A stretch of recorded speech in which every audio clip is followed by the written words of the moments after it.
Diolch yn fawr am cyfle i fod gyda chi y bore yma. A wi am fynd â chi nawr yn ôl i'r Hen Testament, a wi am fynd â chi i'r trydydd llyfr yn y Beibl. Y trydydd llyfr yn y Beibl, sef llyfr Lefiticus a'r bennod gyntaf. A edrych ar rai adnodau ar ddechrau Lefiticus. Lefiticus pennod 1 ac adnodau 1 i 3. Falle byddwn ni'n cyfeirio at ddarn eraill wrth fynd ymlaen. Galwodd yr arglwydd ar Moses a llefaru wrtho o babell y cyfarfod a dweud, llefara wrth bobl Israel a dywed wrthynt, pan fydd unrhyw un ohonoch yn dod ag offrwng i'r arglwydd, dewch ag anifail o'r gyr neu o'r praidd yn offrwng. Os poeth offrwng o'r gyr fydd i rodd, dylai ddod â gwryw dinam, deied ag ef at ddrws pabell y cyfarfod, iddo fod yn dderbyniol gan yr arglwydd. A wi am gofyn cwestiwn i chi wrth ddechrau y bore yma. Cwestiwn syml falle, ac eto cwestiwn pwysig dros ben. Ydych chi yn credu yn Dduw? Ydych chi yn credu yn Dduw? Os ych chi, os ych chi'n ateb yn syth, wrth gwrs mod i'n credu yn Dduw. Mae'n debyg eich bod chi mewn lleiafrif yn gwlad ni. Yn ddiweddar, wnaethon nhw gyhoeddi canlyniadau yr cyfrifiad. Mae rai o ni wedi llanw, i ni wedi llanw, neu ni wedi cael yn cyfri ran fwy o'n ni, felly rai wedi cael ei geni ddarnu, ond pawb mwy na lai fan hyn ar y cyfririad yna yn rhywle. A nath y cyfrifiad ddim gofyn ydych chi'n credu yn Dduw, ond fe nath y cyfrifiad ofyn beth yw'ch crefydd chi, neu a pha grefydd i chi yn uniaethu. A yn ôl y canlyniadau nawr i Gymru, mae 47% o boblogaeth Cymru wedi gweud dim crefydd. Felly, gallwn ni gymryd, sech chi'n gofyn iddyn nhw, ydych chi'n credu bod na Dduw, bydd yr ateb yn symud? Na, wel, does dim crefydd gyda ni, dim yn gweld yr angen am unrhyw grefydd, ni'n byw yn bywydau, fel sy'n na ddim Dduw yn bod, a dyna'n safbwynt ni. Bron hanner poblogaeth Cymru. Wedyn ni, wrth gwrs, ar y cyfrifiad, 43% yn gweud bod nhw yn Gristnogion. Nawr, beth mae hwnna yn ei olygu? Un peth gallwn ni weid yn syml, wi'n gwybod ydym ond un oedfa sydd fan hyn, un cypel sydd fan hyn, ond se ni'n rhoi pob cwrdd anghyfyrddin at ei gilydd dan yr un to, a byddwn ni'n gallu rhoi pawb dan yr un to anghyfyrddin, byddwn ni ddim yn cyrraedd 43% o boblogaeth cyfyrddin. 4% falle, hyd yn oed yn llai. Felly, wel, dwi ddim yn gwybod, dyw'r cyfrifiad ddim yn gofyn beth mae pobl yn ei olygu wrth hynny. I rai pobl, mae'n debyg, bydden nhw'n ystyried eu hunain yn Gristnogion ac os bod ni'n byw mewn gwlad Gristnogol. Dyn ni ddim mewn gwlad Fwslemaidd, dyn ni ddim yn byw mewn gwlad Fwdaidd, felly beth arall allwn ni fod, ond Gristnogol, Cristion, oherwydd y wlad i ni'n perthyn iddi. Ne, wel, mae'n rhan o'n traddodiad ni, wrth gwrs. Mae'r holl gapeli yma gyda ni, mae'r emynau mae'n cael ei canu mewn gemau rygbi, mae'n rhan ohono ni. Allwn ni ddim beth a cael gwared ar hwnna. Ne, i rai, wel, mae'n ffordd dda o fyw. I ni'n dysgu bod yn o ddefgar gyda phobl, ni'n dysgu bod yn gyredig, dyn ni ddim yn talu drwg a am ddrwg, ni'n trio bod yn dosturiol. Mae safonau gyda ni, a ni'n trio byw yn ôl y safonau yna. A Iesu Grist, wel, fe yw'r Cristion perffaith, fe yw'r esiampl, a ni'n trio byw yn debyg iddo fe. Dyn ni ddim yn cyrraedd y safon, felly, ond ni'n trio bod mor agos ag y gallwn ni. I lawer o bobl, felly, sech chi'n crafu dan yr wyneb, felly, dyna fydden nhw yn ei weid. A mae un peth yn gyffredin am yr holl atebion yna, wrth gwrs, yw, gallwch chi barchu traddodiad Cymru, neu gallwch chi ystyried yn sefyllfa ddiwylliannol ni, neu gallwch chi drio byw mewn rhyw ffordd arbennig o dda, heb Dduw. Chmod, os dim eisiau credu yn yw i wneud y pethau na, bydd y rai pobl sydd yn datgan bod nhw ddim yn credu yn yw yn barod i fynd mor bell â hynny. Bydden nhw'n gweud, wel, na fe, ni'n byw fel yna hefyd, heb Dduw. Wel, bydde rai yn gweud, wel, o iawn, falle dyw hwnna ddim yn wir, ond ni nawr yn trio mynd i'r cwrdd, ni'n trio, mae rai bod ni'n Gristnogion, ac os i ni'n mynd, sy'n llawer o bobl yn mynd i'r cwrdd ebyn hyn, ni'n mewn lleiafrif, a dyna ni. Ond hyd yn oed wedyn, i chi'n gweld, mae yna bobl amlwg yng Nghymru, maen nhw yn y cwrdd bore fentra i ddweud bod nhw yn y cwrdd y bore yma yn canu, falle yr un emunau, falle rai mwy traddodiadol, dwi'n gwybod, ond rhywbeth tebyg i'r emunau ni wedi canu, falle bod nhw'n gwrando ar yr un darlleniadau a sydd gyda ni, a maen nhw'n sgrifennu llyfrau sydd yn gweud, does na ddim Duw i gael. Mae yna bobl fel yna, mae'r un yn amlwg. Mae yna bobl eraill, falle dyn nhw ddim mor amlwg, dyn nhw ddim yn sgrifennu llyfrau, ond dyna maen nhw'n dimlo. A mae yna bobl eraill sydd yn mynd, a falle dyn nhw ddim yn wrthwynebus, dyn nhw ddim yn gwrthod, ond maen nhw'n llawn amheuon. Dyn nhw ddim yn gwybod.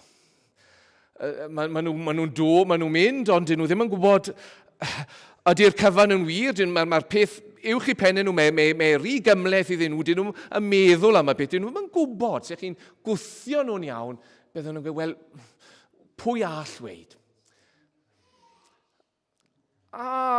Dwi ddim yn gwybod, dwi'n nabod chi fan hyn, falle byddwch chi'n gweld, dwi'n sôn am unrhyw un yn benodol bore yma, falle bod rhywun yn gryndo, falle, wrth gwrs, mae hwnna'n beth arall. Ond eto, falle byddech chi ddim yn rhoi eich hunain yn y categori yna hyd yn oed, lle rhywun sydd yn ame os na Dduw, walle bod na amheuon eraill gyda chi. Walle, chi'n credu bod na Dduw, ond odi e'n gofalu amdanau? Odi e'n poeni amdanau? Odi e'n yngharu'n iawn? Wy'n gwybod dyna beth fi'n weid, ond ydw i'n credu hynny yn iawn? Odi e mor agos atau, a wy'n walle'n profesu, dwi ddim yn gwybod. A mae yna bobl, mae yna lawer o bobl sydd yn brwydro gyda cwestiynau fel yna. Os na Dduw, ydy e'n Dduw i fi, ydy e'n gweithio yn y mywyd i. A beth i chi fod i wneud â cwestiynau fel yma? Llawer o bobl falle yn cuddio'r cwestiwn, dyn nhw ddim yn gosod am y pethau yma. Dyn ni'n fod i weid pethau fel hyn. Necyn ar dystiolaeth sy'n eisiau i ni fod i ddangos bod popeth yn mynd yn iawn, i ni'n gwybod bod yr arglwydd yn caru ni, i ni'n gwybod bod e'n gofalu amdano ni, i ni'n gwybod hynny, i ni'n llawn sicrwydd. A dyn ni ddim yn llawer o Gristnogion os i ni'n cael amheuon ynglyn â hyn. Ne, falle, gallwn ni drio gweithio'r pethau yma mas yn meddwl ni, wel, pam ydw i fel hyn? A beth allai wneud i ateb yr ansicrwydd yma sydd gyda fi? Ne, wrth gwrs, gallwn ni ryndo ar bobl yn siarad, naill ochr neu'r llall, mae digon o'r eini gael, os yw'r rhai, sgrifennu o blaid ac yn erbyn bodolaeth Duw a gofal Duw. Wel, falle bod yna rhyw fydd yn hynny, ond mae hwnna'n gallu mynd yn rhyw fath o ffordd ddiwedd, mod i unman. Mae yna ffordd arall, wrth gwrs, mae yna ffordd arall, fyddwch chi'n falch o glywed, a bore yma, i chi a fi, ar y ffordd hwnna, orio ar ddechrau'r ffordd hwnna, y ffordd o ymdrin ar amheuon yma, a'r ansicrwydd yma, sy'n gallu blino ni, yw i ddod at Dduw. I ddod at Dduw, fel i ni, gyda'r cwestiynau yma, gyda'r pryderon yma, i ddod ato fe. siwt i ni'n gwneud hynny? Ni wedi dechrau, chi yma bore yma. Na'r cam cyntaf, iawn. Ond mae eisiau rhagor wedyn, ar ôl cyrraedd y cwrdd, mae eisiau dod nawr at Dduw. A'r cysur i ni yw bod Dduw yn ein helpu ni fan hyn. Bod ni'n teimlo'n wan, falle ni'n teimlo fel ni wedi proffesu ffydd ys cymaint o flynyddoedd, sbosib dyle i fod yn well arno ni, nag yw i nawr, dyle ni gael mwy o sicrwydd na sydd gyda ni nawr.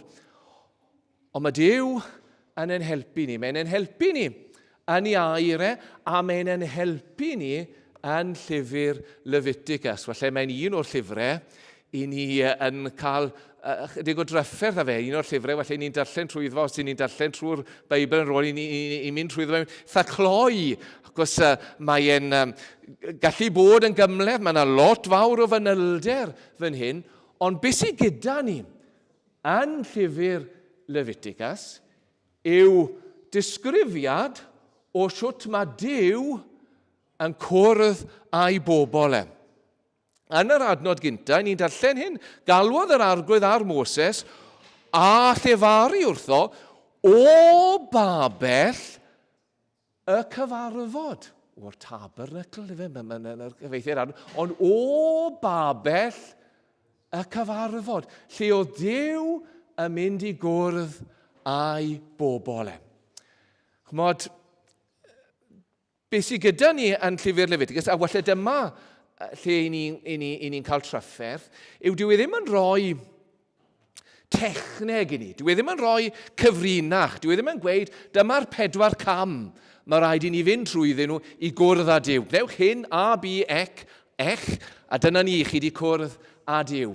Beth mae'n neud yw mae'n dangos i ni Dduw sy'n barod i gwrdd â ni. Walle bod ni y bore yma'n teimlo bod ni'n cael trafferth cwrdd â Dduw. Ond mae Lefiticus yn dangos i ni bod Dduw yn awyddus i gwrdd â ni.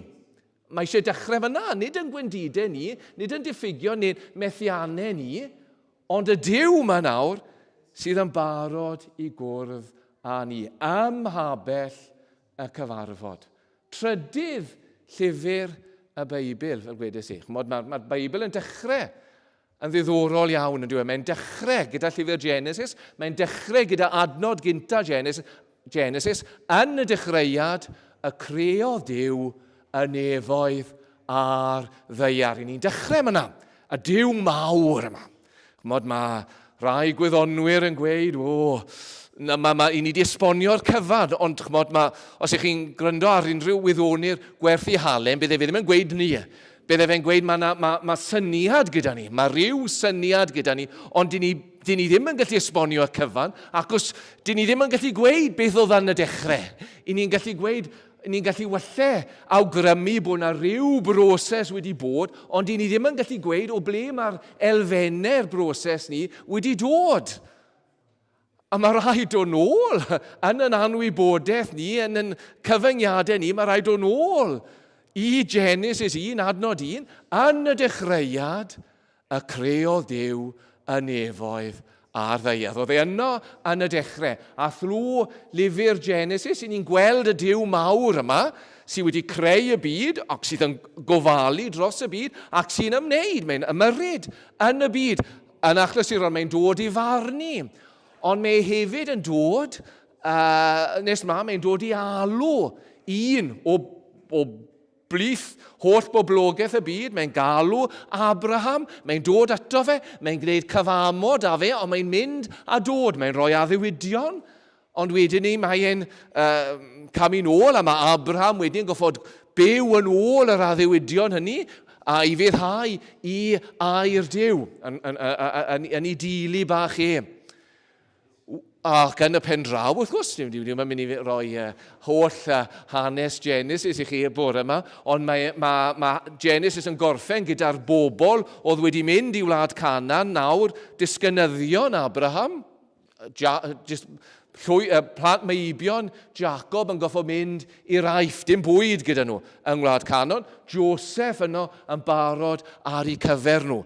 Ragluniaeth Dduw yn cael ei gweithredu yn ddirgel iawn, yn syfrdanol iawn hefyd, ond dyma ni, mae'r bobl nawr yn yr aifft. Llyfr Exodus wedyn, ni wedi clywed rhywbeth am Exodus y bore yma, y bobl yn yr aifft, ond mae pethau yn mynd o chwith lle oedd Joseph wedi gallu amddiffyn y bobl, mae Joseph yn marw, mae yna Pharaoh newydd yn dod, oedd ddim yn cofio am Joseph, a dyma fe'n dechrau camdrin y bobl yn yr aifft.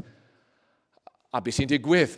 Mi'n crynhoi, wrth gwrs, yn y pen draw, mae Dduw, a ni wedi clywed chydig o hyn yn barod, yn anfon Moses, galw Moses, ac yn anfon Moses i'r aifft i waredu'r bobl. Trwy nerth Dduw, mae Dduw yn dyngos i nerth yn yr aifft, a'n dod â'r bobl mas, yn ei arwain nhw trwy'r anialwch, trwy'r môr coch, yn ei arwain nhw i fynydd Sinai. A dim ond hanner ffordd trwy lyfr Exodus. Felly pan ni'n meddwl am lyfr Exodus, ni'n meddwl am y plai, felly ni'n meddwl am ddod mas o'r aifft, ond dim ond hanner y llyfr sy'n sôn am hynny. Wedyn ni, mae Dduw yn cwrdd â'r bobl. A mae'r bobl yn ei weld fyna neu maen nhw'n gweld i ogoniant ar fynydd Sinai, fynydd Horeb. A mae cymryd ofon arnyn nhw. Dyn nhw ddim am fydd yn agos at o fe, at y Dduw yma. Maen nhw'n gofyn i Moses fynd yn ei lle nhw. Maen nhw'n gofyn i Moses fynd lan a siarad drostyn nhw a Dduw, ac wedyn i ddod â gair Dduw atyn nhw. I gadw'r Dduw yma mor bell ag y gallan nhw oddi wrtho fydyn nhw. Ddim ond iddo fe ddod yn agos atyn nhw. A dyna sy'n digwydd ar ail hanner llyfr Exodus. Ac yn y diwedd mae diwedd llyfr Exodus yn rhoi'r disgrifiadau yma. Mae Dduw yn gorchymyn bod y tabernacl yma, pa bell y cyfarfod yn cael ei chodi. Mae'n egluro siwt mae'n mynd i ddigwydd, mae'n donio pobl ar gyfer y gwaith yma. Ac yn y diwedd, mae'r tabernacl, pa bell y cyfarfod yn cael ei godi. Mae yna un lle arbennig, y cysygr sanctaidd iolaf yn y cenol, lle mae arch y cyfamod, llenni o gwmpas, ac wedyn tu fas i'r cysygr sanctaidd iolaf, pa bell y cyfarfod, lle byddai'r bobl yn cwrdd ar arglwydd. Ac ar ddiwedd llyfr Exodus, beth sy'n digwydd? Mae'r arglwydd oedd ar fynydd Sinai, mae gogoniant yr arglwydd yn disgyn ar y tabernacl. Mae'r arglwydd nawr wedi dod i genol y bobl trwy'r tabernacl, trwy'r llenni yma nawr, wedi dod yn agos atyn nhw. A mae llyfr Lefiticus yn dechrau, dwi ddim yn y cyfeithiad, ond mae'n dechrau gyda'r gair galwodd yr arglwydd ar Moses a llefaru wrtho. Mae Dduw nawr ym mhabell y cyfarfod yn siarad â'r bobl, yn egluro siwt y gall y bobl hyn gwrdd â fe. Siwt y mae yn mynd i gwrdd â'r bobl hyn. A mae yna wersi fan hyn i ni, wrth i ni ddod at Dduw, wrth i ni geisio Dduw. Rai pethau wi am nodi yn glo iawn. Yn gynta, mae Dduw yn cwrdd â'i bobl trwy air. Trwy air.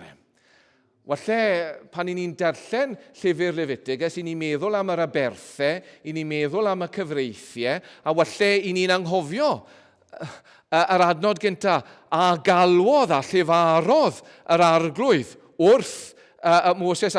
Os cyfeithiad modern, ydych chi'n gweld hyn, ar ail adnod mae dyfynodau gyda chi, achos edrychwch chi yn llyfr Lefiticus, mae'r dyfynodau yma trwch mewn ffordd, trydydd adnod, dyfynodau, ar ail benod, dyfynodau, a wedyn chi'n cael, dim ond y dyfynodau, chi'n cael pethau fel hyn, nes mlaen, penod 4, wy'n edrych nawr, ar hap penod 4, llefarodd yr arglwydd. Wedyn, penod 5, adnod 14, dywedodd yr arglwydd. Penod 6, dywedodd yr arglwydd. A fi ddim blaen, ymhellach, gallwch chi weld y peth drostoch chi'ch hunain. Beth sydd gyda chi yn llyfr Lefiticus sy'n neud e'n wahanol i rhan fwyaf, os nad pob llyfr arall yn yr Hen Testament a'r Testament Newydd, yw bod Duw yn siarad yn uniongyrchol. Fel arfer, mae Duw yn siarad trwy bobl eraill. Mae'n siarad trwy Dafydd, neu mae'n siarad trwy Paul. Mae'n defnyddio eu cymeriad nhw, eu personoliaeth nhw. Ond fan hyn, Duw yn siarad yn uniongyrchol. Os yw'r bobl yma mynd i gwrdd â Duw, mae rhaid iddyn nhw ryndo ar Dduw. Yna'r cam cynta, ynddo fe? Dyna le mae rhaid i ni ddechrau. Os i ni o ddifri am gwrdd â Dduw, mae rhaid i ni ryndo. Mae rhaid i ni fod yn dywel yn gynta. Mae rhaid i ni beidio a gwybod mae fe sydd Dduw. I ni'n dod falle am yr cwestiynau yma gyda ni. I ni'n dod am yr problemau yma gyda ni, ac i ni mor awyddus i arllws yn cwd a ger bron yr arglwydd, lle yn gyntaf mae'r arglwydd am i ni oedi. Mae am i ni ryndo arno fe. Mae os i ni o ddifri am gwrdd â Duw, bydd y gair yma yn bwysig i ni. Falle i ni'n meddwl, i ni'n teimlo weithiau bod Duw yn bell o ddiwrthon ni. Ond falle nid Duw sy'n bell o'r ddiwrthon ni, ond ni sy'n chydig bach yn drwm yn clyw, neu ni sydd yn cadw Duw ymhell wrth esgeuluso i air. Dwi ddim am ddeddfu, a bydden ni ddim yn gallu gosod yn hunan yn esiampl o unrhyw fath yn y byd yn hyn o beth, ond eto mae'r egwyddor yn wir, a mae eisiau i bob un o'n ni weithio hyn mas, yn ôl yn amgylchiadau ni, yn ôl yn sefyllfa unigol ni, ond os i ni am gwrdd â Duw, bydd rhaid i ni roi lle iddi air.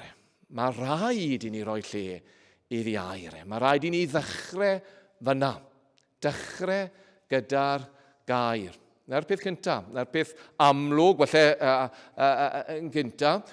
Ond yr ail beth, a mae hwn wrth gwrs yn bwysig iawn yn llyfr Lefiticus, mae Duw yn dod yn agos trwy'r aberth. Trwy'r aberth. Be sydd gyda ni yn dechrau llyfr Lefiticus o leia yw gwahanol fathau o aberthau. Mae poeth offrwng gyda ni ar y dechrau. Mae bwyd offrwng, hedd offrwng. Mae yna bech aberth, gwahanol fathau. Ond i aberth, ta beth, ni ddim ar ôl pob un o'n nhw, ond yn sicr doedd y bobl ddim yn cael dod at Dduw heb aberth. Doedd nhw'n cael dod fel o'n nhw. A beth oedd Duw yn neud yn hyn? Oedd e'n dangos o beth i'r bobl, wrth iddyn nhw ddod ato fe, oedd e'n i dysgu nhw amdano fe. Oedd e'n dysgu doi beth iddyn nhw. A mae'n bwysig i ni gofio'r ddoi beth yma. Oedd e'n i dysgu nhw yn gyntaf i fod e'n Dduw glân. O'n nhw wella wedi cael rhyw syniad o hyn yn barod. O'n nhw wedi gweld i ogoniant. O'n nhw'n gwybod pwy o'n nhw i ddringo i ben mynydd yr arglwydd. Pwy o'n nhw i ddod at Dduw fel hyn. O'n nhw'n wella yn ymwybodol o hyn. Ond nawr, ym mhabell y cyfarfod, a Duw yn agos iawn atyn nhw, oedd am iddyn nhw gofio. Duw glân, Duw sanctaeth, Duw pur yw e. Duw oedd yn gweld i colonnau nhw, Duw oedd yn gwybod popeth amdanyn nhw, Duw oedd yn gweld lle o'n nhw'n cwmpo'n bring, Duw oedd yn gwybod am y pethau, o'n nhw ddim yn ymwybodol ohonyn nhw. Mae yna berthau dros un, mae yna berthau dros bechodau a'n wybodaeth. O'n nhw wedi pechu, heb yn wybod iddyn nhw. O'n nhw wedi pechu, oedd Duw yn gwybod. Ac oedd rhaid bod aberth i gofio pwy mor lân yw Duw, i gofio pwy mor sanctaidd yw Duw. A mae eisiau ni gofio hynny. Mae eisiau ni gofio pwy mor bur yw Duw. A welle, pan ni'n gweud pethau fel yna, a pan ni'n meddwl am pethau fel yna, i ni yn gallu meddwl, wel mae'r pethau yma yn gyrru ni o ddiwrthyw. Mae mor lan, mae'n gwybod am yn beien i gyd. Siwt y gallwn ni ddod? Wel, dyna'r ail beth wedyn, o Duw am ddangos i'r bobl, wrth iddyn nhw ddod trwy'r aberth, o'n nhw'n dod trwy Dduw, oedd yn gwybod popeth amdanyn nhw, oedd yn gwybod lle o'n nhw'n cwmpo'n bring, ac eto, oedd yn barod i gwrdd â nhw. Oedd wedi trefnu ffordd, nid i syniad nhw, nid Dduw fan hyn sydd yn gweud, wel, beth allwch chi ddod ata i sy'n ddigon da, mod fel mae rai crefyddau paganedd wedi wneud, oedd mewn rai diwylliannau, oedd pethau mynd yn wael am ar bobl yn meddwl am ar diwiau, yn anhypus mae rhaid i ni aberthu, a faint i ni mynd i aberthu nawr, mae rhaid i ni aberthu fwy, achos i ennill ffafr y diwiau yma, fel bod y sefyllfa newid, fel bod ni'n cael buddugoliaeth, neu bod y cynheua'n dod nawr, os i ni wedi talu yn dyledion, felly bod ni tu ôl a faint i ni fod i roi, faint i ni fod i aberthu. Nid fel yna mai gyda Dduw. Na, dyma'r aberth, dyma sy'n rhaid i chi ddod, ac os gnewch chi hyn, gewch chi ddod ata i. Os bydd na anifel yn cael ei ladd, os bydd na wad yn cael ei orllws, os bydd e'n cael ei deinellu ar yr allor ymhabell y cyfarfod, gewch chi ddod ata i. Gewch chi Nesau ata i. Wy'n Dduw grasol. Wy'n Dduw cyfiawn, wy'n Dduw sanctaidd, ac wy'n Dduw grasol. Dyna'r ail beth. Trwy air e. Ond y peth ola, a wi am aros ychydig gyda hyn y bore yma, mae Dduw yn cwrdd â'i bobl trwy afel. Trwy afel. Mae yna drefen gyda ni yn llyfr Lefiticus. Ond mwyn i'r drefen ma weitho, oedd rhaid i'r bobl wedyn weithredu'r drefen yma.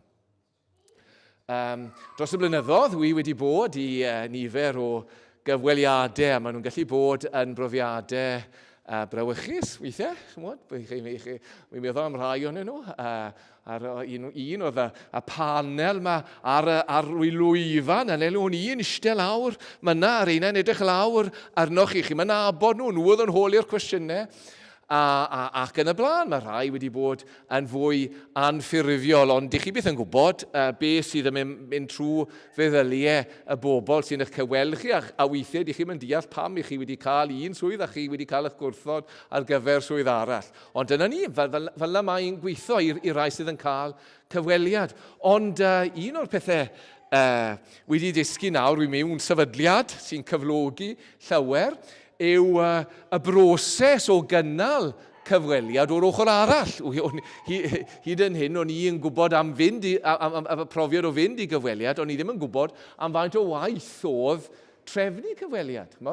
I chi'n goffo gweld yn gyntaf, peth cyntaf, mae unrhyw reolwr neu unrhyw un sy'n am benodi rhywun yn goffo wneud yw cysylltu ar adran gyllid. Nhw sy'n ar arian, os nag yw'r arian ar gael, di chi ddim yn mynd i allu cyflogi neb. Mae rhaid cael sel i bendith nhw. Na'r peth cyntaf, wel dyna ni, chi'n gwneud y cais a maen nhw yn rhoi gwybod i chi bod chi'n camu ymlaen. Ond wedyn ni, wrth gwrs, chi'n goffo llunio disgrifiad swydd.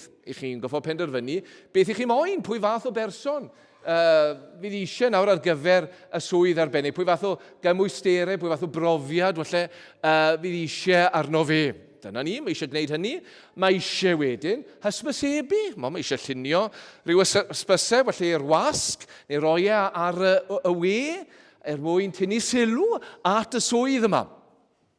Ac wedyn, ar ôl gwneud hynny, chi'n cael y ceisiadau yn dod mewn ar gyfer gobeithol, ar gyfer y swydd, a chi'n goffo mynd trwy'r heina, chi'n goffo edrych arnyn nhw a gweld yn eich barn chi pwy sy'n addas ar gyfer y swydd. A gwedwch chi nawr bod yna 2 neu 3 addas, wedyn ni'n goffo mynd at gyfweliad i benderfynu ryntyn nhw.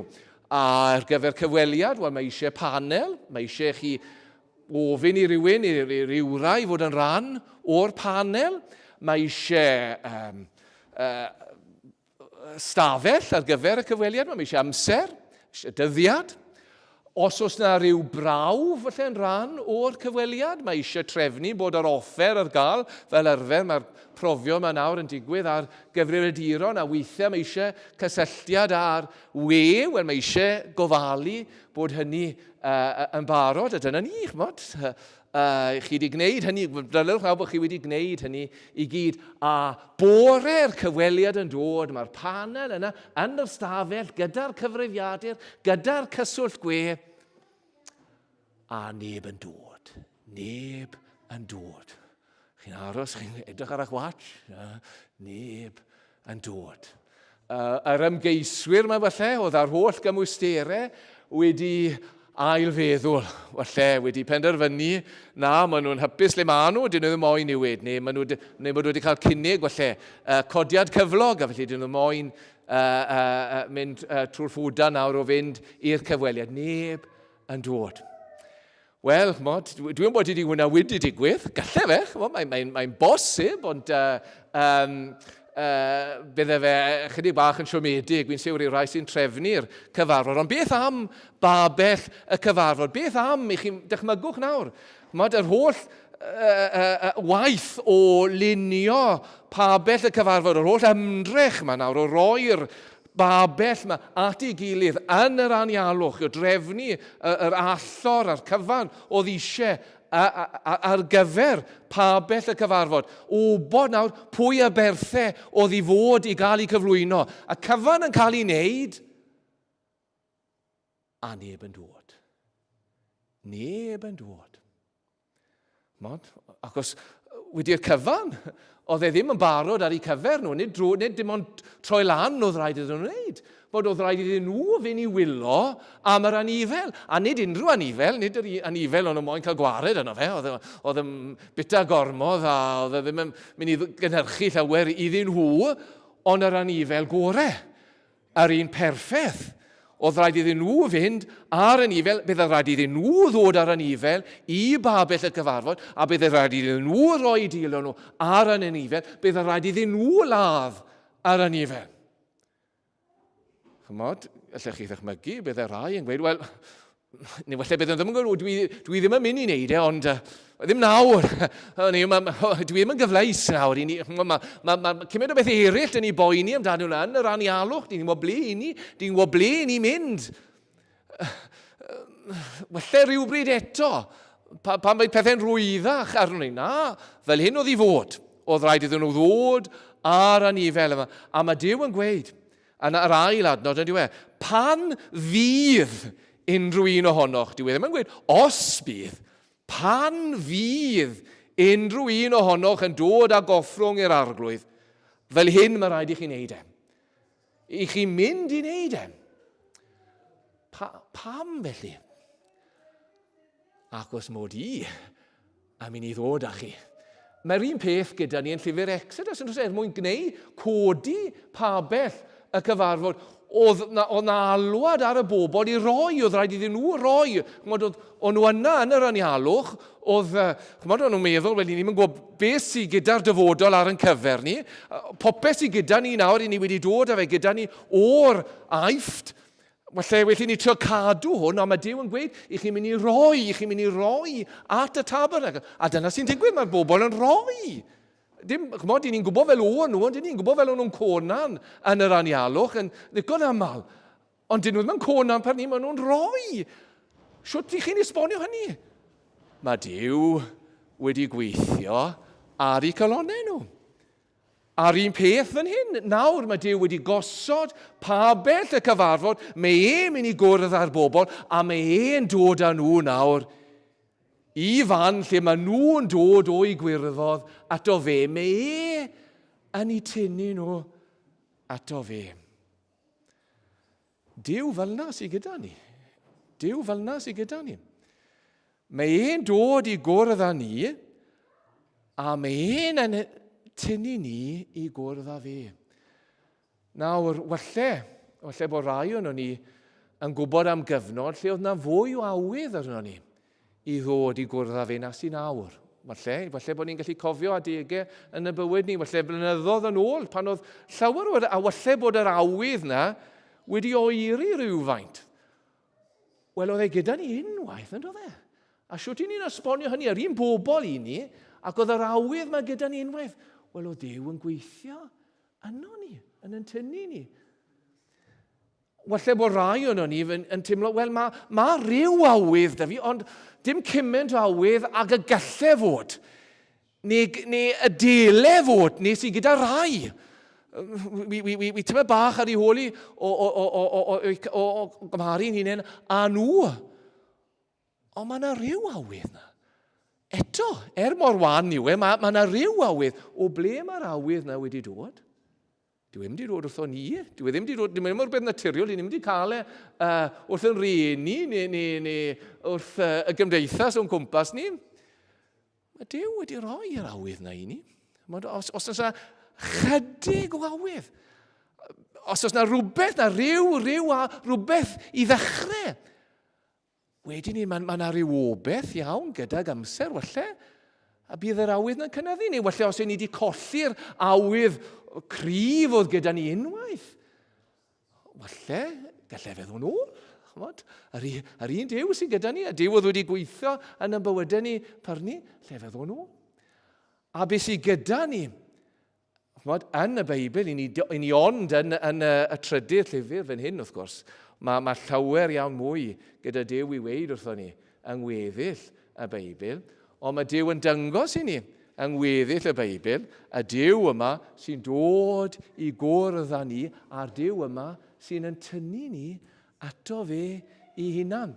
Mae'n dod ato ni fel tad, yn dweud. Mae'n galw ni fel tad. Yn y Testament Newydd, mae'r algodd Iesu yn dysgu ni i alw arno fe fel tad. Ein tad oedd e'n dynod i'r arweinwyr crefyddol yn Matthew, yn y dylleniad geson ni, bod nhw'n dod â'i genau a'i calonau. O Dduw moyn iddyn nhw ddod â'i calonau, ac os bod Dduw wedi agor i galonau i'r bobl, ac felly doedd e ddim yn ddigon iddo fe iddyn nhw ddod yn ffurfiol, iddyn nhw ddod ar ryw eiriau mawr amdano fe, a bod nhw i hunain ymhell oddi wrtho fe. Na, achos nid fel na o Dduw, oedd e wedi dod fel tad atyn nhw. Oedd e wedi dod, yn Lefiticus, ni'n darllen am y bobl yn goffo mynd i wylo am aberth. Y bobl yn goffo dod a lladd yr aberth. Mae'r tad yma wedi rhoi aberth. Da pam does dim aberth, dim allor fan hyn bore yma. Dim anifeiliaid nawr yn cael ei lladd rhagor. Dros dro oedd yr holl aberthau hyn, nes bod yr un aberth mawr yn dod. A thrwy'r aberth ni, i ni'n gallu dod at Dduw, ar sail beth mae e wedi gwneud. Nec beth i ni wedi gyflawni, ond trwyddo fe. Ond mwyn i ni'n gwneud hynny, mae Dduw yn tynnu ni hefyd, trwy i ysbryd e. Mae e'n dad sydd yn galw, mae e'n fab sydd wedi aberthu, mwyn i ni gael dod at Dduw, a mae e'n ysbryd sydd wedi dod i'n tynnu ni yn dad, yn fab ac yn ysbryd glân. A mae'r Dduw yma yn Dduw sydd yn barod i roi eto i ni. Un o'r pethau, os ych chi'n gyfarwydd â Chapeli Cymru, fel mae nhw nawr, y capeli sy'n dal i fod yr agor, os ych chi'n mynd i rai o'n nhw, ych chi'n gwybod, mae'r adeiladau, i ni yn y sefyllfa hyn, wrth gwrs, mae'r adeiladau anferthol yma, gyda gwahanol eglwysi, a mae'r cynulleidfaoedd yn fach iawn. Mae rhan fwyaf o'n nhw, falle neu'r llawer o'n nhw'n cwrdd yn y festri fel ni erbyn hyn, ond mae rai yn dal i gwrdd, falle bod dim festri gyda nhw, maen nhw'n dal i gwrdd yn y capeli mawr yma. Beth ych chi'n sylwi, wrth gwrs, y traddodiad Cymreig, gewch chi weid ydy hwn yn wir yng Ngogledd Iwerddon, neu yn Affrica, neu yn Lloegr, yw bod nhw'n rhan o'r cefen, os ych chi'n mynd mewn, a rai sydd yn hwyr sydd yn y blaen, ac os bod dim lle yn y cefen, mae pawb yn aros yn y cefen. Nawr, o'n i'n sylwi, ni'n mynd gallu neud na fan hyn, mae'r setau wedi symud ymlaen, fe mae rhaid i bawb ddod ymlaen. Ond yn ffigurol, wrth gwrs, Gallwn ni fod yn eistedd yn y blaen, ond gallwn colonnau ni fod yn y cefen. I ni'n gwylio o bell, i ni yma ydyn yn gorfforol, ond mae'n ysbryd ni yn y cefen. I ni am gadw draw, i ni am gadw yn saff, i ni am i Dduw ymwneud â ni yn ormodol. Ond mae Duw yn gweud, na, nid fel yna mae i fod. Nid dyna pam y mae Iesu Grist wedi dod i'r byd. Mae wedi dod i ni gael bod yn agos. I ni gael nesau at Dduw. Nesewch, meddai Iago. Nesewch at Dduw. Ac e fe a nesa atoch wi. Dowch chi'n agos ato fe. Dowch chi yn eich gwendid chi. Dowch chi a'ch cwestiynau. Dowch chi a'ch ymheion. Dowch chi a'ch dryswch. Dowch chi a'ch blinder. Dowch ar cyfan. Dewch chi a fel i chi. Dowch chi a'ch llawenydd. Ie, dewch chi mewn i'w byrth efeu a diolch ac i'w ganteddau ymalig. Dim ond conan. Na, dewch chi ar cyfan. Ond dewch ato fe. Nesewch ato fe. Mwyn iddo fe gael eich bendithio chi. Mae Duw yn llond pob lle presennol ym mhob man y nesaf yw i fe o bawb at enaid gwan wrth law o hyd i'w rando'n cry. Nesau at Dduw sydd dda i ni. Yr holl gyfoethog Dduw.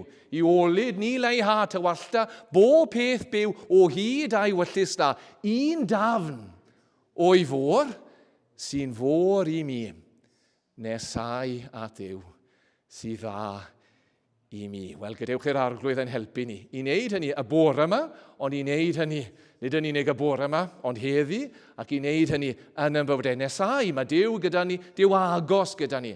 Gadewch i ni, mwyn i enw fe fyw yn agos ato fe. Ti am gloi, Aron? Ie?